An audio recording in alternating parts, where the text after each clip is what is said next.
Okay, so last video we talked about how to open the closed guard from when you're on your knees. But the best thing you can do when you're in closed guard is to stand. Everything for the person that is on the bottom becomes exponentially harder when you stand. Sweeps become harder, submissions become harder. As long as you stand with good posture, everything becomes harder for the person on the bottom. Okay, so that's what we're gonna do. I'm gonna be in your guard. And that's gonna be I want that to be the main thing that we do, is we stand when we're in closed guard. But here's the rhyming detail. We never stand without a hand.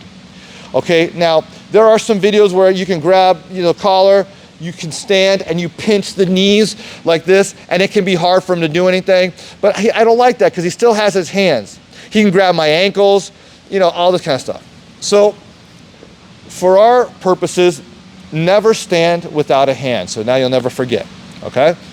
So same kind of setup as the beginning. I'm gonna grab both his collars and I'm gonna put my hand on the sternum. Let's say I go for the first technique. He doesn't like that, so he starts reaching and pulls my hand. So now look what I'm gonna do. I'm gonna circle my hand down and around so that I can then push his hand under my first hand. Now in this video, we're not gonna deal with his secondary hand. In the next video, we're gonna deal with what happens if he uses his other hand. So here I go. I go here. Now, whatever side, I'm actually gonna switch it.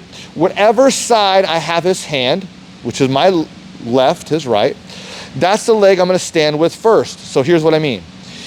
Again, if I wanna stand similar to the previous video, I don't lean forward because then everything gets broken down, especially because I'm over the wrist. It's hard for me to keep the frame. I need to be behind the wrist in order to keep the frame. So what do? I lean away from the leg I want light. Now I take a big step by his shoulder as much as I can. So big step, and now look at my right leg, the back leg. I flare my toes. So big step, flare toes. See how my toes are flexed. Now I'm gonna put my pressure down on you. Now use your teammate to help you stand. Put your pressure down on your teammate to help you just pop the leg up. And now switch the grip. We won't go into a big explanation of why, just do that, switch the grip, and now power hips. Pull the person up. Hand on the knee, similar to when we open the guard from our knees, and then back step as you push the knee down.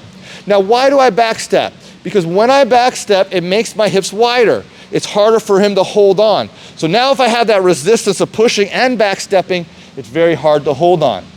The final detail we have to get down is whenever I do this technique, my elbows have to be on the inside. Not like this, where he can put his feet in my bicep, feet in the hips, and start playing a guard. I have to have my elbows on the inside, so if he tries to play a guard, look, I use my elbows to block, I can start passing with the frame.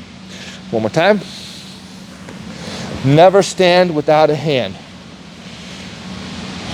1, palm facing you, similar to the previous video. I go for the first one where I'm opening the guard on my knees. He doesn't like that, so he pulls the hand. Now I circle my hand down and around and then feed it to my first hand. I need to step up with my left leg because that's the hand I use, the side I use to trap that of one of his arms. So I need to step with that same side leg. So I lean away from it. Now I can step up, flare toes, and then just hinge your hips up, or I should say hinge your leg up by putting your weight down on your teammate. Just hinge your knee up. Now you can step comfortably. It's okay if he hooks the leg because I'm gonna switch the grips.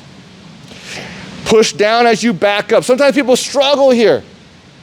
You can do the same exact thing we did on the ground where we straighten the arm and then come back in the middle. Or if you have a hard time straightening your arm, just back step and push your knee down. Where are my elbows? Dominating the middle. Always on the inside. So I can connect my elbows to my knees so he can't find space to put his feet on my bicep. We can go double underpass. We can do a lot of different stuff there.